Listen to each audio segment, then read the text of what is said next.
할렐루야. 좋으신 하나님의 은혜가 여러분과 여러분의 가정에 함께 하시기를 우리 주님의 이름으로 축원드립니다.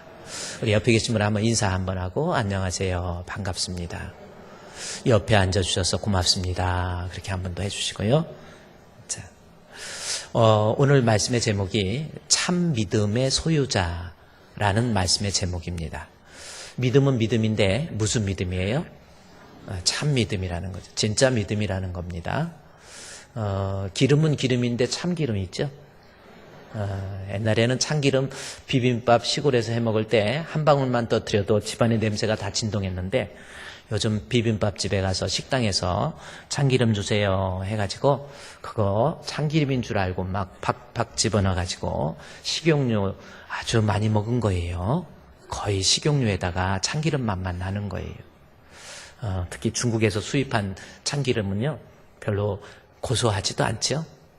중국에는 워낙 가짜가 많아가지고 그렇잖아요.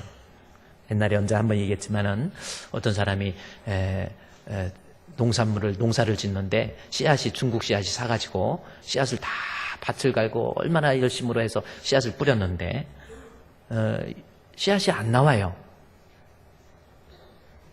그래가지고 이게 중국제니까 씨앗이 안 나와가지고 1년 농사를 망쳐버린 거예요. 얼마나 화가 나는지 막 창고로 들어가가지고 그냥 농약을 벌컥벌컥 마셔버렸어요. 그런데도 안 죽어. 중국제여가지고. 중국제라 농약 그렇다고 집에 가서 또 뭐 농약 같은 거 막 마시지 마세요. 요즘 중국제는 또 효능이 나타납니다. 농약 먹고 죽고 그러지 마시고요. 참 그렇습니다. 진짜라는 것이 참 중요한 거예요. 그래서 오늘은 우리 주분교회 기왕이면 우리가 믿음 생활하면서 하나님이 인정하는 참 믿음이라는 거예요. 그 참 믿음을 가진 사람, 그래서 참 믿음의 소유자는 어떤 특징을 갖게 되는가라는 것을 하나님 말씀을 통해서 살펴보고 은혜를 나누고자 합니다. 먼저 여러분 한번 생각해요. 여러분 예수님 믿습니까? 그래요. 아멘 했어요. 예수님 믿습니까? 다시? 그래요. 예수 믿어야 천국 갑니다. 가진 거 없고 의지할 거 없고 못 배워서 예수 믿는 거 아니에요. 하나님 분명히 살아계시고요. 사람은 한 번 죽고 죽으면 끝이 아니라 하나님의 심판이 있어요. 그 심판 때에 예수를 믿음으로 의롭다 하심을 얻게 되지요. 하나님께서 그렇게 만들어 놓으셨어요. 그러니 한평생 살면서 예수 믿는 믿음 가진다는 것이 정말 중요합니다. 그런데 우리가 예수님 믿습니까? 했을 때 아멘 했는데 그 믿음이 과연 하나님이 인정하는 참 믿음인지 좀 살펴보자는 거예요. 자, 오늘 본문에 있는 말씀 우리 성경을 한번 보도록 하겠습니다. 오늘 하나님의 말씀을 보면 6장 1절에 그런즉 우리가 무슨 말을 하리요? 은혜를 더하게 하려고 죄에 거하겠느냐? 자, 우리 하나님 말씀을 한번 배워봅시다. 6장 1절 말씀에 질문부터 시작해요. 바울은 질문부터 합니다. 우리가 무슨 말 하려? 은혜 더하게 하려고 죄 더 짓겠느냐? 자, 이 말씀은 이때 당시에 이 성경을 수신하던 사람들이 그리스도인들이 예수를 믿는다고 하면서 죄에 대한 모습이 그야말로 예수는 믿지만 죄에 대해서 세상은 지 맘대로 살아가는 거예요. 죄악 가운데 살아가고 있는 모습이 있었다라는 겁니다. 그런데 그러니까 예수를 믿지만 살아가는 모습을 보면 완전히 지 맘대로 사는 거예요. 오늘날에도 그렇잖아요. 예수는 믿긴 믿어. 교회는 와. 예배도 드려. 그런데 살아가는 모습을 보면 전혀 아니에요. 전혀. 뭐 말하는 걸 봐도 남 속이고 거짓말하고 중상 모략하고 뭐하고 욕하고 뭐 욕도 또 뭐 이렇게 싸우는 거 보면 동네에서 정말 싸우는 거 보면요. 요즘에는 싸우는 거 많이 없었지만 옛날에 기도 뜨겁게 하는 사람이 동네에서 싸울 때 뜨겁게 싸우고 그러니까 이게 정말 신앙이라는 것이 없는 그런 모습들이 많이 있다라는 겁니다. 그래서 바울이 이 본문을 기록할 당시에 사람들이 그런 거예요. 예수는 믿는데 죄 막 짓는 거예요. 죄에 대해서 별로 생각지도 않는 거예요. 그런데 그 이유가 뭐냐는 거예요. 여러분께서 로마서 1장부터 쭉 읽어보면 바울이 가리킨 신학적인 어떤 교리적 사상 때문에 그렇습니다. 그리고 또 하나는 그때 당시에 사람들의 머리에 있었던 그들이 가지고 있는 사상적 흐름, 그러니까 하나의 교리와 그들의 사상적 흐름으로 인해서 그들이 예수를 믿는다고 하지만 살아가면서 죄에 대해서 전혀 무방비한 지 맘대로 살아가는 그러한 모습들이 나타날 수밖에 없었다라는 겁니다. 그러면 바울이 가르쳤던 교리가 뭔가? 이것은 기독교 교리에서 아주 중요한 교리인데 그것은 로마서 앞에 3장 가까우니까 한번 보면요. 로마서 3장 18절 말씀에 보면 그것이 28절 말씀에 보면 그것이 가장 중요한 핵심이었어요. 그래서 로마서 1장부터 교리적으로 어떤 것을 가리켰냐면 로마서 3장 28절 말씀에 그러므로 사람이 의롭다 하심을 얻는 것은 율법의 행위에 있지 아니하고 믿음으로 되는 줄을 우리가 인정한다. 이렇게 얘기 나와 있습니다. 이것을 가리킨 거예요. 그러니까 우리가 하나님 앞에 의인 되는 것, 죄 사함 받는 것, 우리가 하나님 앞에 의롭다 받게 되는 것은 사람의 행위로 말미암은 게 아니라는 겁니다. 다시 말해서 내가 하나님 앞에 의인이 되려고 한다면 내가 노력하고 뭐 산속에 가서 돌을 닦고 뭐 목닥을 치고 뭐 해가지고 그저 그냥 고행을 통해서 내가 노력해서 내가 하나님 앞에 인정받는 의인이 되는 게 아니라는 겁니다. 이것이 기독교의 교리예요. 사람이 하나님 앞에 인정받는 사람이 되려면 율법의 행위에 있지 않고 오직 믿음으로 된다라는 겁니다. 이것이 기독교의 신학의 근간을 이루고 있는 가장 중요한 교리예요. 내가 하나님 앞에 인정받으려면 예수 그리스도를 믿는 믿음, 그거 믿음 보고 하나님 앞에 의롭다 인정을 받지 내가 죄 안 지려고 노력하고 그냥 이렇게 해서 그 사람이 의인 되는 게 아니라는 거예요. 이것이 바울이 성경적 교리를 계속해서 이스라엘 백성들에게 또 하나님의 백성들에게 가르쳤던 내용이에요. 그렇습니다. 우리가 예수를 믿어야 하나님은 의인돼요. 그래서 죽어서 우리가 하나님 앞에 심판을 받을 때에 뭐라고 그럽니까? 하나님 앞에 심판받을 때에 예수를 믿는 자에게는 정죄가 없는 거예요. 일단 죽어서, 자, 저도 죽고 여러분도 죽습니다. 하나님의 심판대 앞에 가서 예수를 믿으면 죄에 대해서 정죄하지 않고 의인이라고 인정을 해버려요. 그게 기독교의 교리입니다. 이것은 타협할 수 있는 문제가 아니에요. 하나님께서 그렇게 만드셨어요. 어차피 인간이 노력해서 죄 안 짓고 한다고 해서 죄가 아닐 수가 없는 거예요. 성철 스님 같은 경우도 죄 안 지려고 그렇게 노력을 하시고 그분도 대단하세요. 너무 죄를 안 지려고 그래서 자기 방을 절 옆에다 방을 만들어 놓고 철조망으로 다 돌려놓고 가시밭으로 다 돌려놓고 아무도 들어오지 못해. 그 안에서 혼자 그것도요 누워서 잔지도 않고 앉아서만 있었대요. 몇 달을. 제가 정확한 달수는 나하고 통보가 안 돼가지고 모르겠는데 그래 앉아만 계신 거예요. 나 죄 안 질래 하고 사람들하고도 다 단절할래. 그래도 죽을 때 그분이 하신 말씀이 나는 지옥에 간다 그렇게 말씀하셨어요. 실제로 나는 지옥에 간다라는. 인간은 원래 죄의 편향성을 가지고 있기 때문에 죄 안 질 수가 없는 거예요. 마음으로 범죄하고 죄 안 짓고 사람들 떨어져서 그리고 이제 눈만 뜨면 죄가 시작되니까 나 죄 안 져야지 산속에 들어가서 그리고 이제 밥은 먹어야 될 거 아니에요? 그래 밥을 먹으려고 그랬더니 하나님 말씀 일하기 싫으면 먹지도 말라. 먹는 것도 죄예요. 그만큼 어쨌든 인간은 자기 노력으로 죄의 문제를 해결할 수 없어서 기독교 교리가 말하는 것이 뭐냐면 사람이 하나님 앞에 의롭게 되는 것은 믿음으로 말미암아 된다. 이것을 계속 강조한 거예요. 예수님의 십자가의 피. 우리도 지금 오늘날 그렇게 예수님 믿으면 우리는 의인돼요. 자, 그러다 보니까 이제 이때 당시 교인들 사이에서 그래?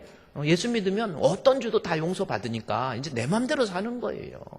방탕하고 그래 예수님처럼 생각하고 말하는 거 없고요. 그냥 말하는 걸 봐도 그렇고 동네에서 싸울 때 보면 막 욕도 어디서 희한한 거 막 본인이 만든 욕도 있고 그 토착적인 욕도 있고 외국에서 소입한 욕도 있고 해가지고 막 욕하고 싸우고 그리고 교회 와서는 거룩해요. 얼마나 거룩한지 몰라요.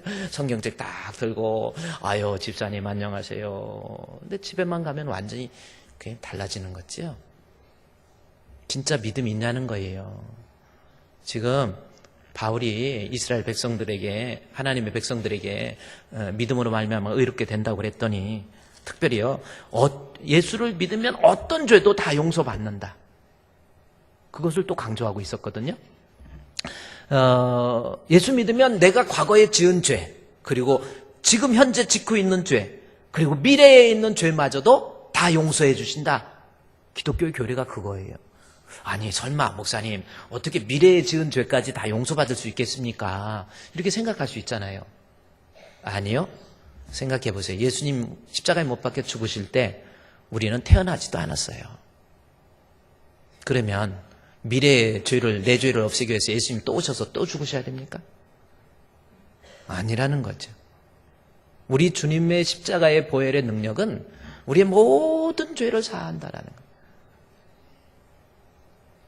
바울이 이 말씀을 전할 당시에 기독교인들의 머릿속에서 예수만 믿으면 우리는 아무렇게나 살아도 돼.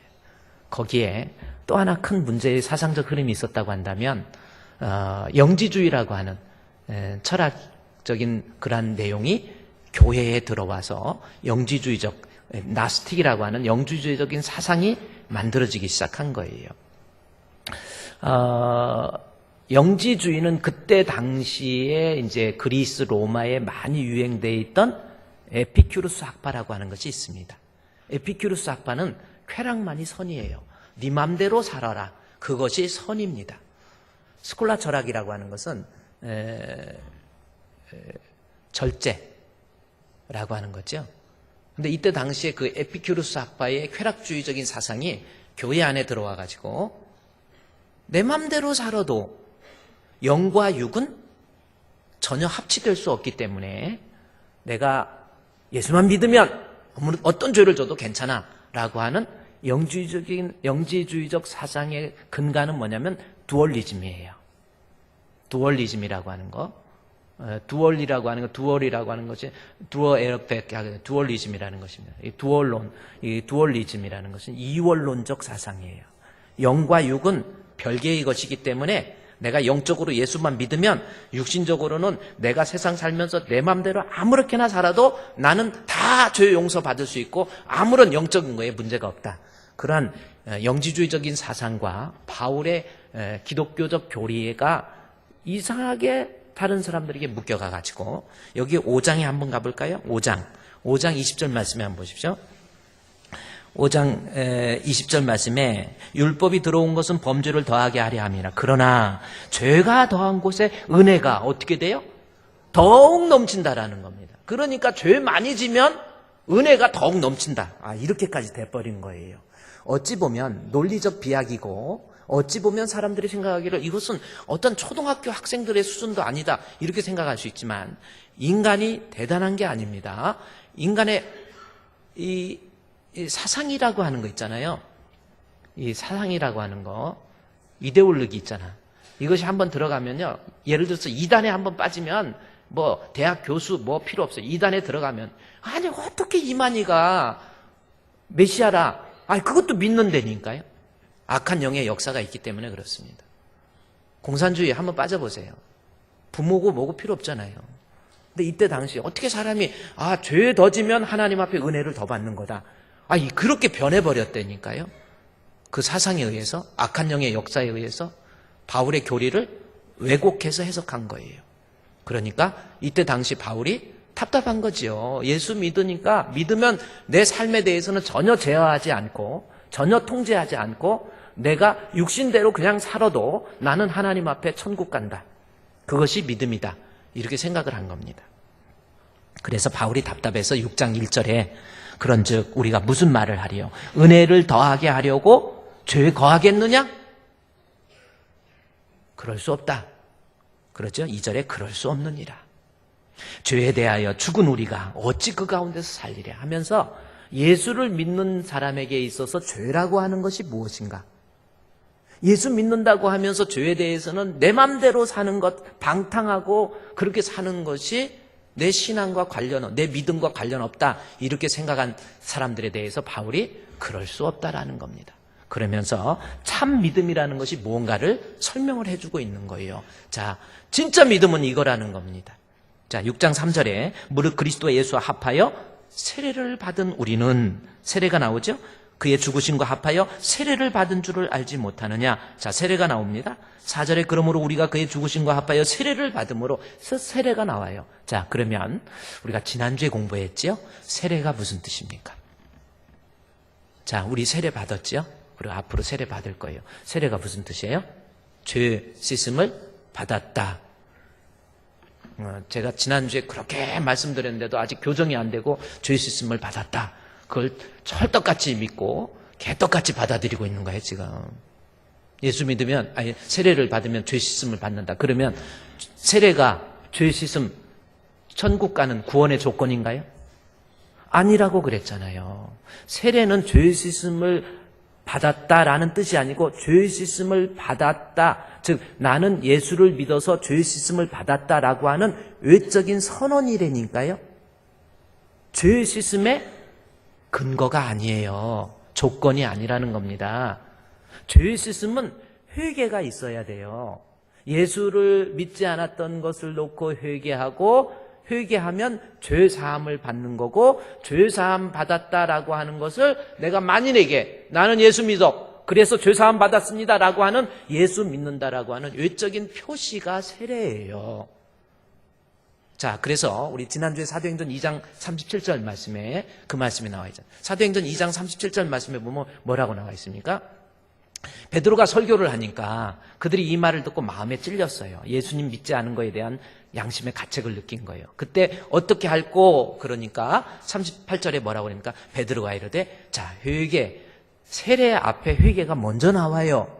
회개하여 각각 예수 그리스도 이름으로 세례를 받고 죄사함을 받아라. 우리말로 세례가 거기 들어가니까 세례 받아서 죄사함 받는 걸로 아는데 앞에 세례 앞에 회개가 먼저 나옵니다. 회개해서 죄사함 받는 것이고 죄사함 받았다라고 하는 외적인 표시, 다시 말해서 이제부터 나는 예수를 믿습니다라고 하는 그 믿음의 선언이 세례예요. 이제 우리 그렇게 돼 있죠? 그러니까 여러분 세례 받았다고 나는 18세기에 영국에서 있었던 일처럼 나는 교회 등록해서 세례 받았으니까 난 천국 간다. 아니, 그런 생각 갖지 말라라는 겁니다. 지금 바울이 이 성경을 기록할 당시에 교회 사람들, 로마 교회 사람들, 그리스 철학의 영향으로 인해서 예수 믿는다고 하면서 자기는 예수 믿고 세례 받았으니까 나는 이제 천국 간다. 아니라는 겁니다. 진짜 믿음은 자, 그래서 진짜 믿음에 대해서 뭐라고 하는지 보십시오. 6장 3절에 무릇 그리스도 예수와 합하여 세례를 받은 우리는, 자, 세례는 믿음으로 바꿔서 해석을 해도 됩니다. 진짜 믿음 있는 사람이라면 무릇 그리스도 예수와 합하여 진짜 믿음 있는 사람이라고 한다면 그렇게 나오죠. 그리고 세례를, 즉 믿음은, 그리고 4절에 우리가 그의 죽으심과 합하여 믿음을 받음으로, 그러니까 세례를 받았다는 예수를 믿음으로라는 겁니다. 자, 세례를 믿음이다. 자, 그러면 믿음이 뭔지 바울은 본문에서 이야기합니다. 자, 세례가 믿음이라고 하는 걸로 바꾼다면 그 다음에 그 믿음이라는 것은 무엇인가, 무엇이 참 믿음이냐는 것을 본문에서 이야기하고 있습니다. 그러면 우리가 6장 3절부터 세례, 즉 믿음을 강조하면서 그 다음에 바울이 강조하는 말이 있습니다. 그걸 여러분이 찾아야 돼요. 아주 중요한 겁니다. 이것은 로마서 1장에서 6장까지 이해하는 데 있어서 가장 중요한 키워드예요. 믿음이라고 하는 것, 세례라고 하는 말로서 내가 예수 믿는다, 나는 고백하고 선언했어요. 그러면 진짜 믿음이 있는 참 믿음의 소유자라고 한다면 어떤 모습이 되어야 될 것인가 라는 것을 6장 3절부터 설명해 주고 있는 겁니다. 자, 그러면 6장 3절부터 강조하는 말이 무엇인지 여러분이 한번 찾아보세요. 뭘 강조하는 단어가 있습니까? 제가 한번 읽어드릴게요. 무릇 그리스도 예수와 합하여 세례를 받은 우리는 그의 죽으심과 합하여 세례를 받은 줄을 알지 못하느냐. 그러므로 우리가 그의 죽으심과 합하여 세례를 받음으로 그와 함께 장사되었나니. 자, 그 다음에 5절에서 만일 우리가 그의 죽으심과 같은 모양으로 연합한 자가 되었으면 또한 그의 부활하심과 같은 모양으로 연합한 자가 되리라. 6절 우리가 알거니와 우리의 옛사람이 예수와 함께 십자가에 못 박힌 것은 그게 나와 있죠. 8절 만일 우리가 그리스도와 함께 죽었으면 그와 함께 살 줄을 믿는다 라고 하는 거죠. 자, 11절에 이와 같이 너희도 죄에 대해서는 죽은 자요 그리스도 예수 안에서 하나님에 대해서 살아있는 자로 여길지어다. 자, 3절에서 11절까지 말씀에서 우리가 세례를 믿음이라고, 진짜 믿음이라는 말로 띄어놨다고 한다면, 바울이 진짜 믿음은 반드시 뭐가 있어야 된다라는 것을 강조하는데, 그 단어가 뭡니까? 아직도 제가 읽어드리는데 모르겠으면요, 제가 다시 읽어드릴게요. 여러분, 무릇 그리스도 예수와 합하여 세례를 받은 우리는 그의 죽으심과 합하여 세례를 받은 줄 알지 못. 그러므로 우리가 그의 죽으심과 합하여 세례를 받은 우리는, 5절에 그의 죽으심과 같은 모양으로 연합, 이제 아주 합한다는 것보다 더 강한 것이 연합한 자가 되었으며, 그의 죽으심 부활과 같은 모양으로 연합한 자가 되었다. 6절에서도 우리의 옛사람이 예수와 합하여 함께 라는 겁니다. 8절에서 그리스도와 함께. 어떤 말이 강조되고 있어요? 합하여 함께. 어떻게 이렇게 아셨어? 자, 함께라는 말이죠. 정말 중요한 단어입니다. 이 말은 무슨 뜻이에요? 다시 6장 3절 보세요. 자, 무릇 그리스도 예수와 합하여 세례를 받았잖아요. 세례는 믿음이 있다고 한다면 반드시 우리가 그의 죽으심과 합해져야 된다라는 거. 그러니까 4절에서 그러므로 우리가 그의 죽으심과 합하여 세례를 받았잖아요. 그럼 믿음이 있다고 한다면 그와 함께 장사되었다라는 겁니다. 장사됐다는 것은 죽어서 매장된 거예요. 죽었다라는 겁니다.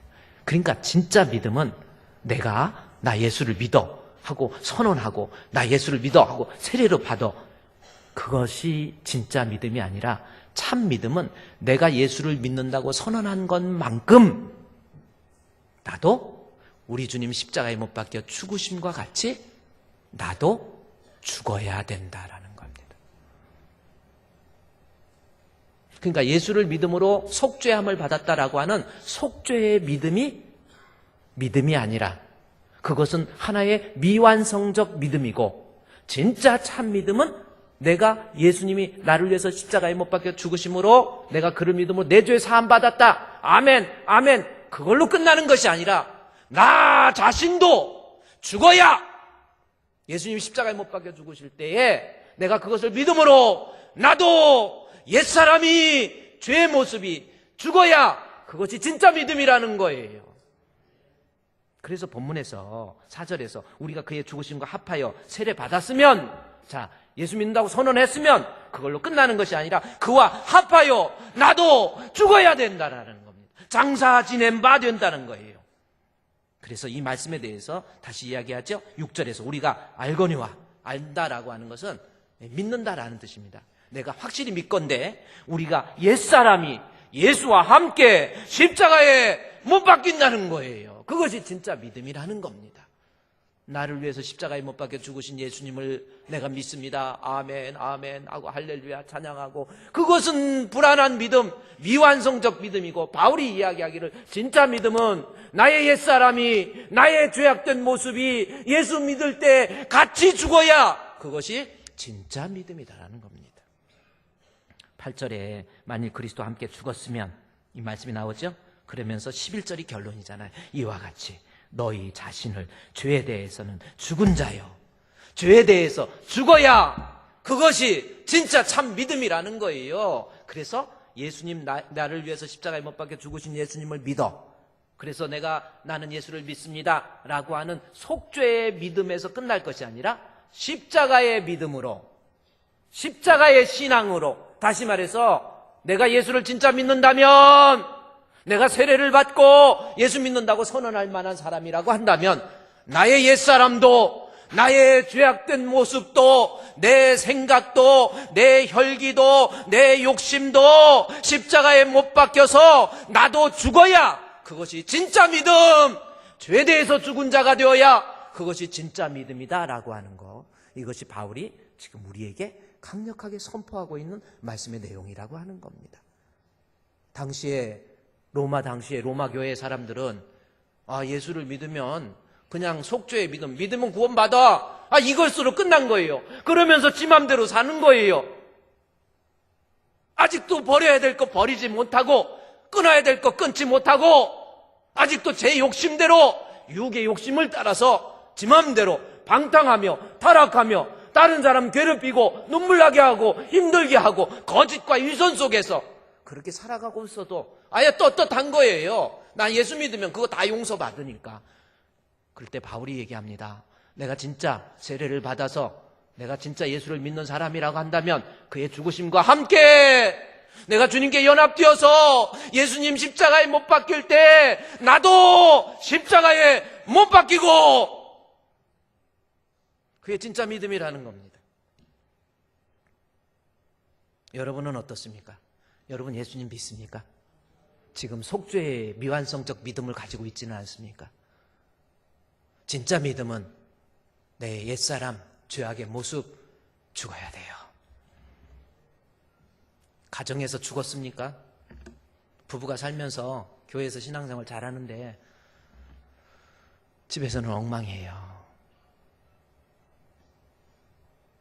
부부간의 갈등, 사회적으로 살아가면서 막 나는 안수 집사야 장로야 그러는데 살아가는 거 보세요. 거짓과 위선 속에서. 진짜 예수 믿는 거 아니에요. 참 믿음은 나의 그러한 옛사람의 모습, 죄악된 모습이 같이 죽어야 돼요. 바울이 계속해서 그걸 강조한다니까요. 여기에서 특별히 6장 4절에 그의 죽으심과 합하여 내가 세례를 받음으로 그와 합하여 함께 장사되었나니 라는 말씀, 이 장사되었나니 라고 하는 단어가 슈네타 페멘이라고 하는, 이 슈네타 페멘이라는 단어를 썼어요. 이 슈네타 페멘이라고 하는 겁니다. 여기 앞에 이렇게 나온 것이 S 시그마거든요. 이 시그마가 앞에 나올 때는 이렇게 되고 끝에 나올 때는 이 시그마가 또 모양이 또 달라져요. 자, 저 시그마입니다. 시에서 슈네타 페멘이라고 그런 단어입니다.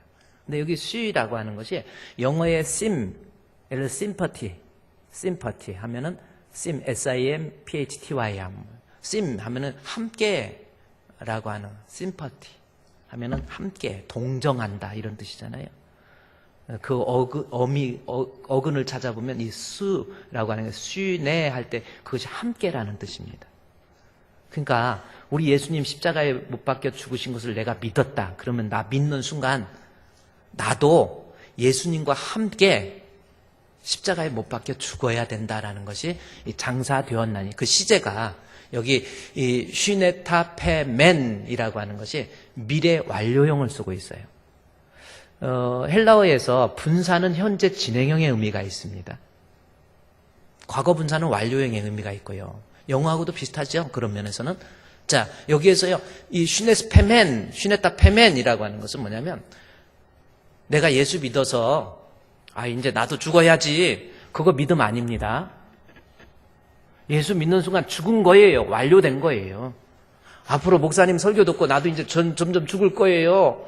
나 죽을 거예요. 이제 앞으로 죽어야지요. 내가 집에서도 내가 남편한테 막 너무 그런 것 같아. 죽어야 되겠어요. 그거는 믿음이 아니에요. 죽어야 돼 하는 사람은 아직 뭐예요? 살아있는 거잖아. 죽은 사람이 나 죽어야 돼 그럽니까? 아직 살아있는 거잖아요.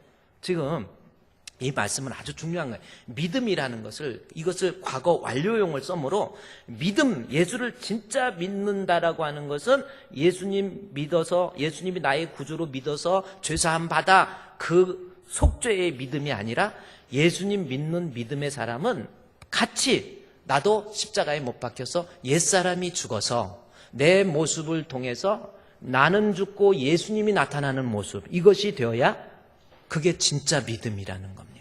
이것이 로마서 1장에서 5장까지의 결론이에요. 여러분은 죽었습니까? 죽었니? 살았니? 여러분 죽었어요? 살았어요? 이게 참 문제가 많죠.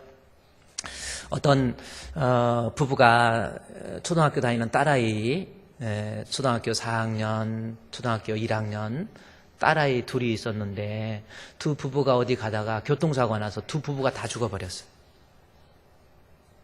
남의 일이니까 뭐 걱정 마, 죽으려면 죽으라 그러지 마시고. 불쌍하죠? 심퍼티, 동정하죠? 근데 죽었고 애기 둘만 남은 거예요. 여기 누가 키웁니까? 그래서 그 아이가 불쌍해가지고 고모가, 실제로 있었던 일이에요. 고모가 키우기로 했어요. 고모는 그러니까 오빠 딸이니까, 그러니까 남편 쪽이 저기 맞죠? 고모죠? 고모 맞죠? 그래서 이모가 아니고 고모가 이제 이 아이를, 이 두 딸들을 키우는 거예요. 계속 키우다니까 내가 낳은 새끼도 키우다가 보면 힘들고 그럴 텐데 오빠 딸들인데 얼마나 키우는 게 힘들겠습니까? 그래서 4학년 때부터 애를 막 키워가지고 키우고 옷 사 입히고 이거 쉬운 거 아니에요. 아유, 친척들이 더 하잖아요. 지난번에 한 3주 전에, 2주 전인가 그 신문에 보니까 군인 아파트에 상사라는 분이 계신데 그분이 부부가 누나가 이혼해가지고 딸 데리고 그 동생 군인 아파트에 같이 가서 사는데 그 아이가 7살짜리 조카 아이 데리고 왔는데 애가 좀 말 안 듣는다고 훈계한다고 효자손으로 때렸다고 그러는데 나중에 조사해 보니까 그게 아니고 하도 2시간을 애를 때려가지고 머리에서 뇌진탕으로 삼촌한테 하도 맞아갖고 졸려 하더니 그 자리에서 죽었어요. 정말 어떻게 참 그렇습니다. 왜 그랬느냐 그랬더니 애 훈육 차원에서 무슨 훈육을 2시간을 때립니까? 여러분의 자녀들도 매를 들어서 때리고 그러지 마세요. 그러는 거 아닙니다. 그래 애를 그렇게 죽어요. 자기 조카가 그냥 미운 거예요. 같이 있다가 보니까. 근데 이 고모는 이 둘 딸 아이들을 키워가지고 중학교 졸업하고 고등학교 이제 들어갔어. 큰아이가 고등학교 2학년 때 친구하고 같이 있다가 친구가 전도를 해서 교회를 다니는 거예요.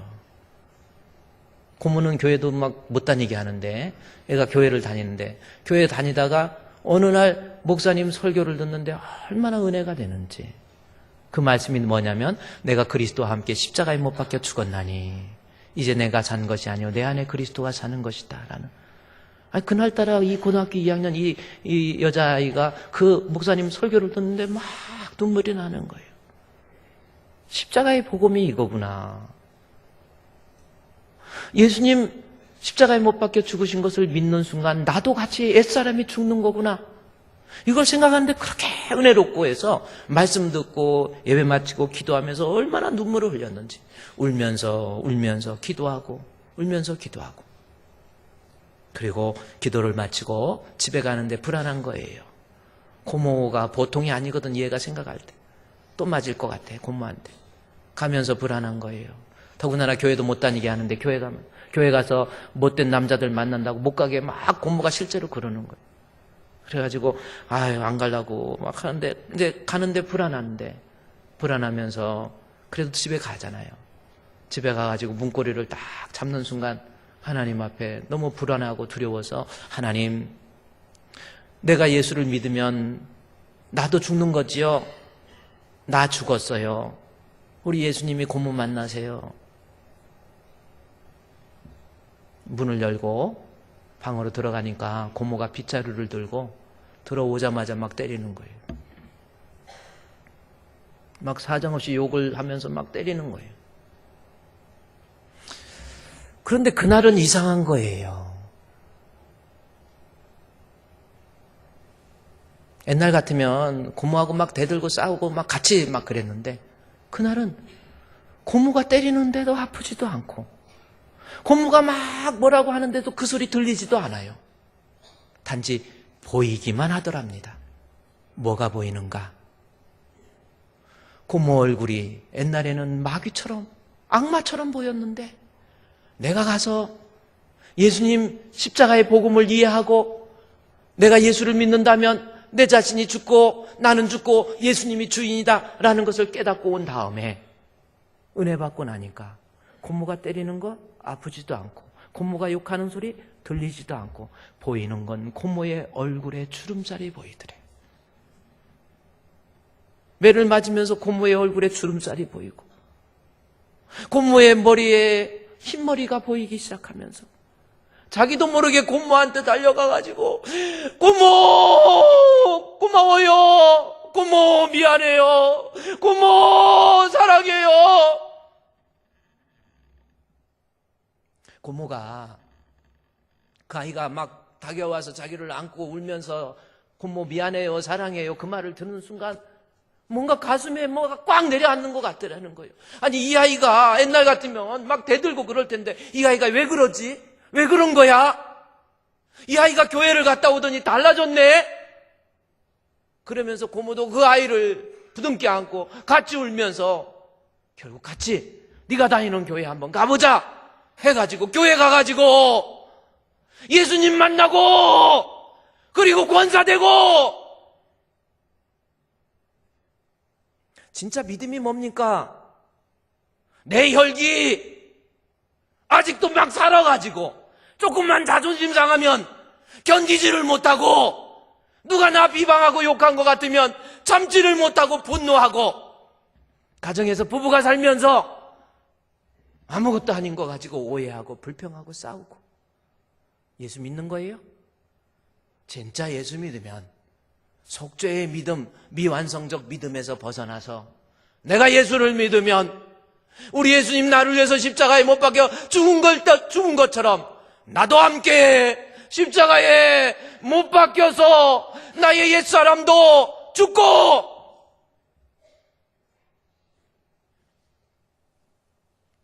그러므로 우리가 6장 4절에 죽으심과 합하여 세례를 받음으로 그와 함께 장사되는 거예요. 나중에 뭡니까? 그의 죽으신 가운데 살리심과 같이 우리로 또한 새 생명 가운데 나도 살아야, 죽고 살아야, 그것이 진짜 참 믿음이라고 하는 겁니다. 나 이제 주님의 새 생명 얻은 몸, 옛 것은 변하고 새 사람이로다. 그 생명 내 맘에 강같이 흐르고 그 사랑 내가에서 해같이 빛나네. 영생을 맛보며 주 안에 살리라. 오늘도 내일도 주와 함께 살리라. 할렐루야. 진짜 믿음은 교리적으로 이해하고 속죄의 믿음의 단계에서 끝나는 것이 아니라 예수님 십자가에 못 박혀 죽은 것을 믿는 사람답게 나의 옛사람도, 나의 죄악된 모습도, 나의 잘못된 모습들도 다 털어버리고 같이 십자가에 못 박혀 죽는 것이 진짜 믿음이에요. 우리 주품교회 그런 성도 됩시다. 여러분의 부부간에 같이 살아가면서 지금 어때요? 정말 참 믿음 가지고 있어요? 어떤 사람이 결혼을 하는데 이제 처녀 때 결혼하는데 이제 남자들을 이렇게 만나서 결혼하잖아요. 아니 남자들하고 하는 게 아니라 남자 한 사람 만나겠지. 누구 만나서 이제 결혼을 하는데 우리 교회 청년들한테 좀 물어보고 싶어요. 결혼할 때 정말 뭘 보고 결혼합니까? 한번 생각해 보세요. 막상 결혼할 때 뭘 보고? 믿음 보고, 뭐 말은 또 이제 그러죠. 믿음 보고. 목사님 믿음 셋째, 가장 첫째. 그 다음에 뭐 두 번째는 또 뭐 여러 가지 볼 수 있겠죠. 우리 청년들 하면 뭘 보고 결혼합니까? 그래요. 믿음 가지고 있는 사람하고 결혼해야지요. 미모를, 아름다움, 멋있는 것을 보고 결혼한다. 그러면 여기서 결혼할 사람이 누가 있겠? 나밖에 더 있나? 너무했나? 미안해요. 하여튼. 근데 처녀 때 자기 은혜 받고 신앙생활 하는데 결혼을 할 때는 안 믿는 사람을 만났는데 되게 호감이 가는 거예요. 그래서 내가 결혼해서 이 사람 전도해서 예수 믿게 해야지. 그리고 기도하고 그러는 가운데 결혼을 했습니다. 결혼을 해서 살다가 보니까요, 불신 남편 예수 믿게 만드는 거 쉬운 거 아니에요, 사실은. 물론 꺼드럭거리고 이렇게 폼 잡고 청년 때 거의 영적인 불량배처럼 다니는 사람이 나중에 저기 하는 게 정말 힘든 스타일이 있긴 있어요. 여러분 결혼할 때 정말 믿음도 중요하지만요, 성격 잘 보고 결혼하세요. 못된 사람 만날 바에 혼자 사는 게 낫다니까요. 성격 더러운 그런 사람 만나면 안 돼.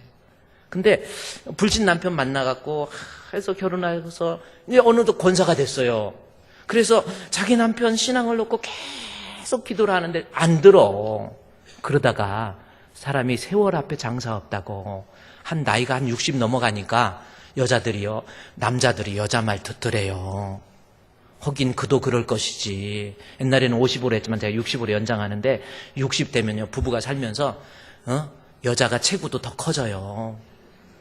그래갖고 옛날 같으면 막 꼼짝 못했는데 지금 60 넘어서부터는 내가 지금 이 나이에 당신 말 듣겠냐 해가지고 코너에다 밀어버리면 꼼짝 못해.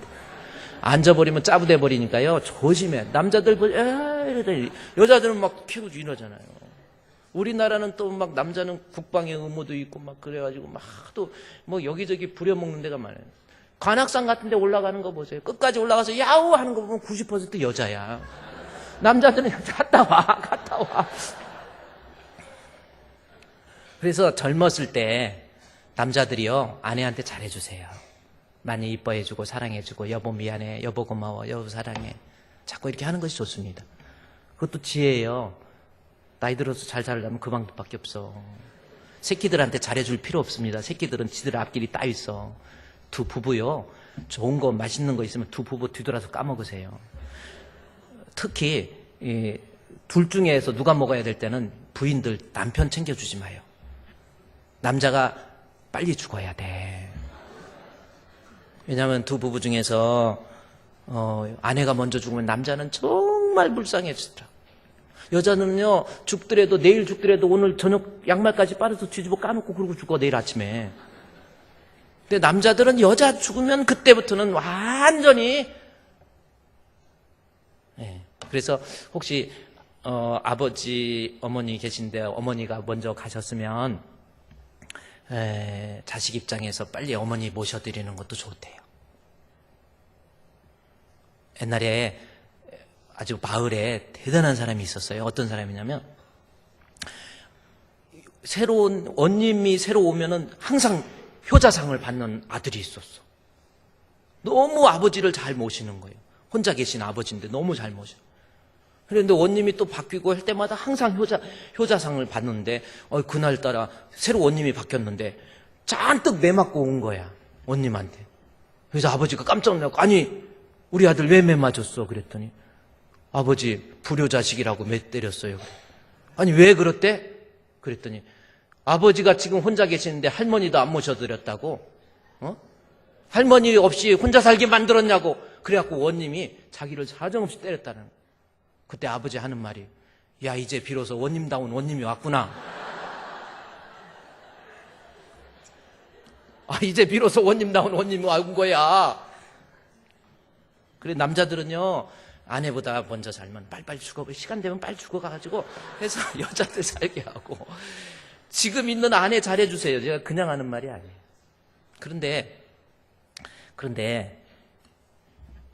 그 권사가 됐는데 남편 신앙을 놓고 막 기도하는데 한 60대니까 어느 날 교회 가자고 그렇게 했는데 양복을 딱 재요. 오늘 교회 같이 가자 그러더래요. 남편이 얼마나 기쁜지 너무 행복해가지고 남편 데리고 교회 와가지고 앉아서 예배를 드리는 거예요. 하나님 앞에 와서 드디어 내 남편이 몇십 년 만에 이렇게 기도해서 같이 예배를 드리니까 얼마나 감격적이겠습니까? 그래서 예배를 드리면서 너무 기쁘고 막 하는데 그날따라 목사님 설교가 기가 막힌 거예요. 이야 너무 은혜로 정말 우리 남편이 꼭 들어야 될 말만 하시는 거야. 무슨 짜고 하듯이. 이래 그냥 아니 목사님이 우리 남편이 들어야 돼요. 그냥 너무 은혜로워. 그래갖고 자기는 은혜 받고 막 너무 좋은데 이렇게 봤더니 자고 있는 거야. 와가지고 계속 지금도 지금 좋은 사람이 하나 있었거든. 지금 눈 떴어 내가. 지금 계속 졸다 지금 얘기하니까 지금 눈 떴어요. 약간 이마 좀 벗어지고 있는데 저기 해가지고 계속 조는 거예요. 그러니까 부인이 은혜 받아야 되는데 이 뭐냐 막 깨우면 또 깨웠다가 다시 계속 조는 거예요. 아니 나중엔 창피하기도 하고 계속 우니까 조니까 왜 조냐고 막 해서 막 찌르기도 하고 막 꼬집기도 해도 계속 조는 거예요. 나중에는 막 그냥 대놓고 웃기네. 웃겨 하고 설교를 웃기다고 하는 식으로 뒤로 목을 적시고 조는 거야. 그러니까 그리고 예배가 마친 거예요. 부인은 너무 오늘 좋은 말씀 은혜로운 목사님 말씀을 못 들어서 너무 마음이 아픈 거예요. 가면서 차 타고 가면서 1시간 내내 세상에 말이야 교회 쫓아와가지고 잠만 자고 말이야 졸기만 하고 이놈의 남편 어디냐 계속 봐가지고 왜 졸았냐고 도대체 은혜 받기나 했냐고. 그래도 남편이 그냥 속 터지게 말 한마디도 안 하고 그냥 가는 거예요. 은혜 받았냐고 막 물어봐도 말은 그러더라는 거예요. 그냥 눈을 꼽아버리고 싶은 마음도 들고 별 생각이 다 들어가지고 그냥 은혜도 못 받고 막 그런다고. 1시간 동안 차를 타고 가는데 남편은 그냥 묵묵부담하고 그래갖고 집에 도착해갖고 차에서 내려갖고 가는데 차에 내려서도 그냥 막 문을 딱 닫으면서 세상에 이렇게 좋은 말씀도 은혜도 못 받고. 그러니까 문 앞에 딱 서갖고 남편이 그러더래. 한마디 하더래. 여보 나보고 은혜 받았냐고 그러는데 당신은 은혜 받았어? 그러더래.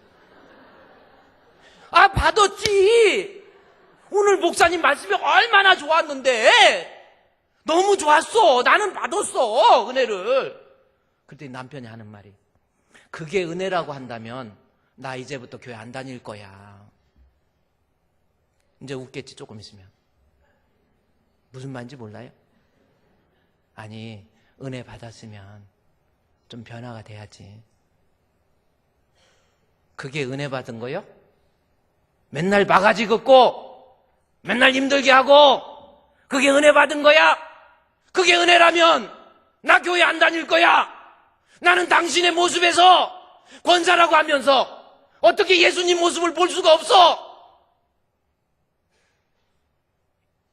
진짜 신앙이라고 하는 것은 우리가 구속의 믿음, 속죄의 믿음 아니에요. 그걸 넘어서 예수님 십자가에 못 박힐 때 나도 못 박히는 거예요. 내 자신의 혈기, 내 자신의 욕심, 내 자신의 분노. 집에 가서요 교회에서는 신앙생활 잘하고 뭐 신앙생활 오래 하다 보니까 뭐 직분도 커지고 집에 가서 부부싸움 할 때 보면 막 아내한테 욕하는 거 보세요. 벌써 딱 보면 압니다. 목사님이요 벌써 얼굴은요 이 건강의 모니터, 영적인 모니터, 특히 눈을 보면. 그래서 우리 찬송가에도 눈으로 말해요, 살짝국 말해요, 남들이 알지 못하도록 눈으로 말해요. 그래서 벌써 딱 눈빛을 보면요 이 사람의 영적인 상태를 알아요. 아, 이 사람이 집에서 아내한테 어떻게 하겠구나. 교회 와서 A.W. 토저가 얘기한 것처럼 쇼하지 마세요. 진짜 믿음은 예수님 십자가에 못 박혀 죽을 때 나도 죽는 겁니다. 그것이 진짜 믿음이에요. 죽을 것이다도 아니에요. 진짜 믿음 속에 포함된 것이 죽음이에요. 맨날 자기만 치고 다니고 다른 사람 눈에서 눈물 나게 하고 특히 교회 상대로 눈물 나게 하고 그거요 절대로 하나님이 용납하지 않아요. 여러분 그렇잖아요. 아직도 욕심이 죽지 못하고 자기 중심적 생각이 죽지 못하고 하나님 입장에서 생각하지 못하고 아직도 혈기와 분노가 있고 아무것도 아닌 거 가지고 오해하고 불평하고 그게 무슨 신앙이 돼요? 정말 신앙은 그리스도와 함께 내가 십자가에 못 박혔나니 이제 내가 산 것은 내가 아니요 내 안에 우리 예수님이 사는 거예요.